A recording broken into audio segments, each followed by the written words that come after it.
Guys, this is Ali Abbas, and today I'm reading Captain Underpants and the Perlious Plot of Professor Poopypants. And we're reading Chapter 16 to Chapter 20. Chapter 16, Fluffy and Cheeseball. This is Fluffy Toiletnose and Cheeseball Waflefanny. Fluffy is the kid on the left with the tie and the flat top. Cheeseball is the one with a t-shirt and is on the right with a t-shirt and a bad haircut. Remember that now. We got to do something, cried Fluffy. But what? Said Cheeseball. We're smaller than two mice. What can we possibly do? Let's go find our old friend, Captain Underpants, said Fluffy. So Fluffy and Cheeseball ran to Mr. Potty Biscuits' office and found him cowering under his desk. You know, if it ends with S, just add apostrophe without an S. I can't believe I'm about to do this, said Fluffy. But here goes nothing. Fluffy snapped his fingers. Snap! Suddenly, a strange change came over Lumpy Potty Biscuits. He worried from quickly turned into a heroic smile. He rose from behind his desk and thrust out his chest.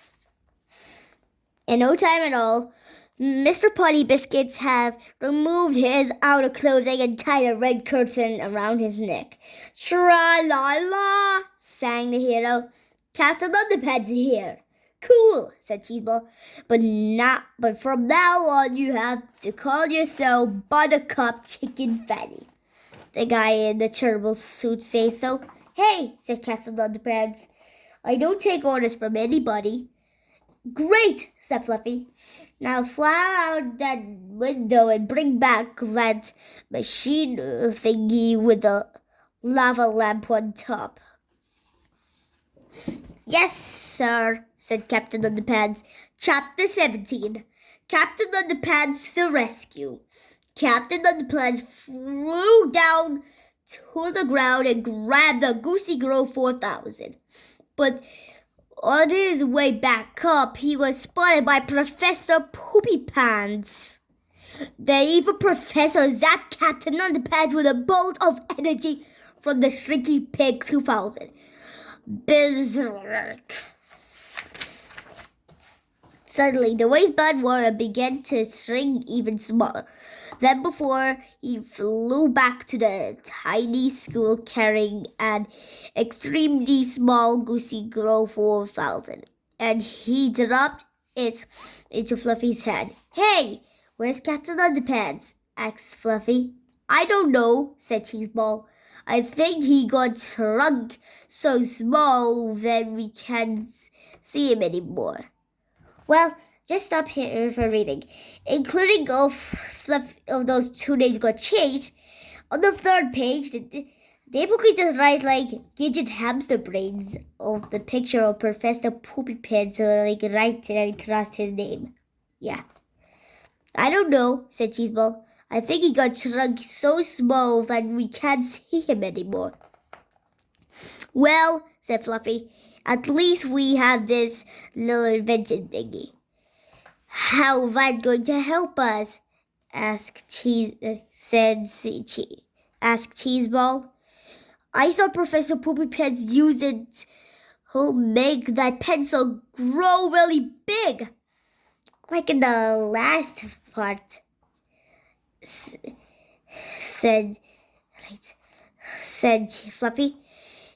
It's our only hope for ever getting back to normal size. I hope it still works, said Cheeseball. Fluffy and Cheeseball dashed to the school kitchen and climbed up the ladder to the top, onto the roof. Maybe if we zap the school with this thing, everybody will grow back to normal size, said Fluffy. Good idea, said Cheeseball. Then we all run away. Chapter 18. Are you there, God? It's us, Fluffy and Cheeseball. Fluffy pointed the Goosey Grove 4000 at the roof of the school and got ready to press the button, but the boys were spotted by Professor Poopypants. Quickly he turned his mighty robotic head and Fluffy and Cheeseball slid off the roof. Downward they tumbled the air. "Oh no!" shouted Cheeseball. "We're doomed!" "Wait a second," cried Fluffy. "Do you have a piece of paper on you?" "Yeah," screamed Cheeseball. Right here in my pocket. But what's good it's gonna do us now?" "Quick!" cried Fluffy. "Fold it into a paper airplane." "What kind of paper airplane?" asked Cheeseball. "Any kind!" screamed Fluffy. "Just do it now!" Quickly, Cheeseball folded the paper into a goofy-looking glider. "How's this?"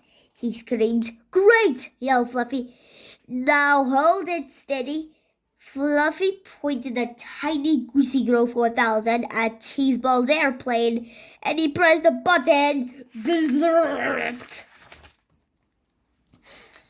Suddenly, Cheeseball's airplane grew into an enormous size.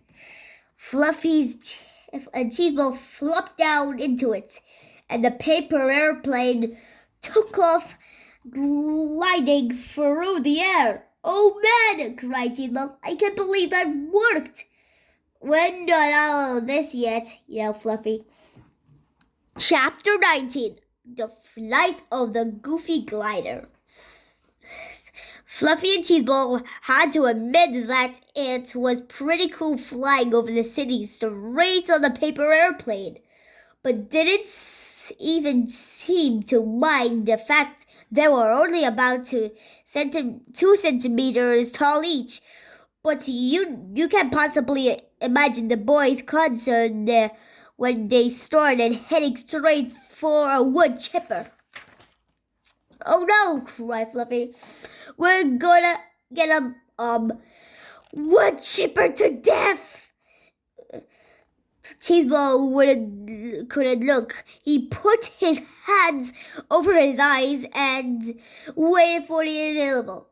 But suddenly, swoosh! The paper airplane swerved sharply and missed the wood chipper altogether. "Hey!"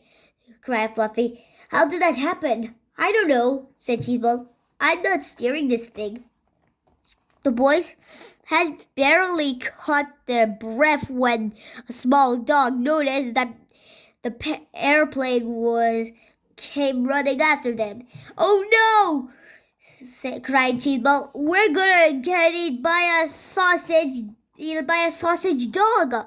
Fluffy covered his eyes at this time. But wouldn't you know it, the airplane swerved sharply upward and out the range of the little dog altogether. Clump! "Are you doing that?" said Cheeseball. "No," said Fluffy. "It might be the wind."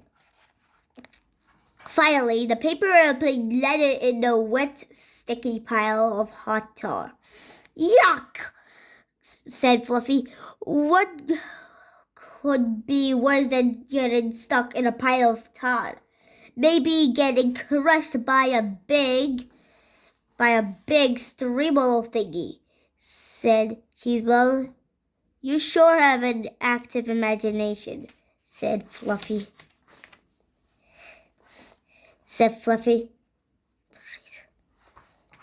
"Maybe getting crushed, I don't," said Cheeseball, as he pointed upward. "Look!" "Oh no!" screamed Fluffy. "We're gonna get steamroller thing to death!" Just then the boys were yanked up by the backs of their shirts and carried them through the air of safety. "Something's got hold of us," cried Cheeseball.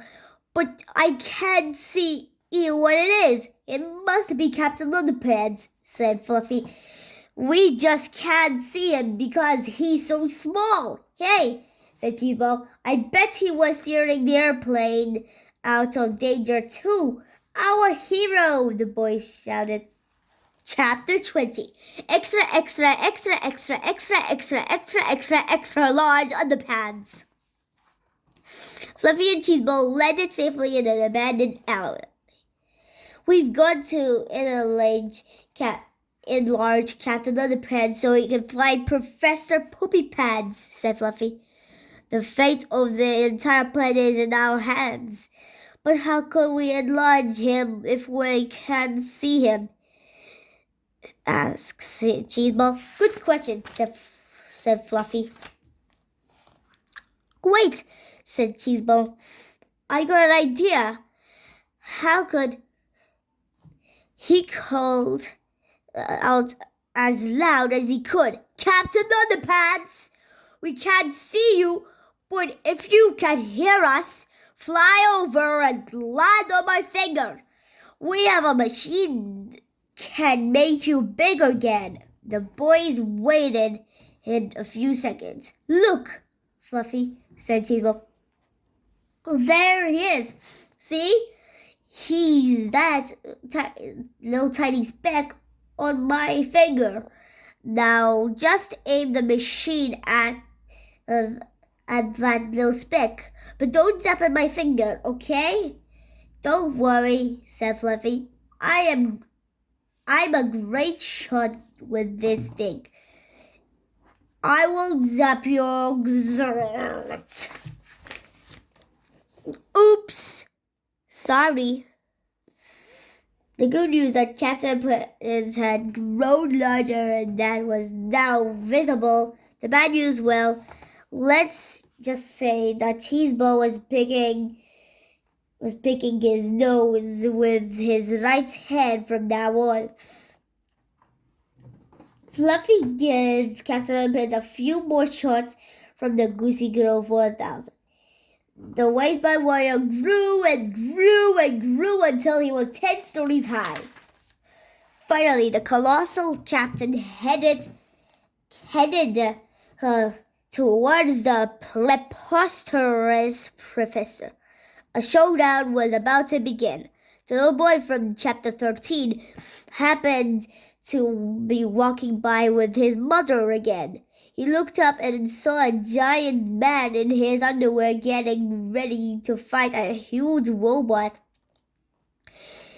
in the middle of the city. Mommy, said the little boy. What? asked his mother. Never mind, said the boy. Guys, I need to end this for now. Please subscribe to my channel and press the bell icon.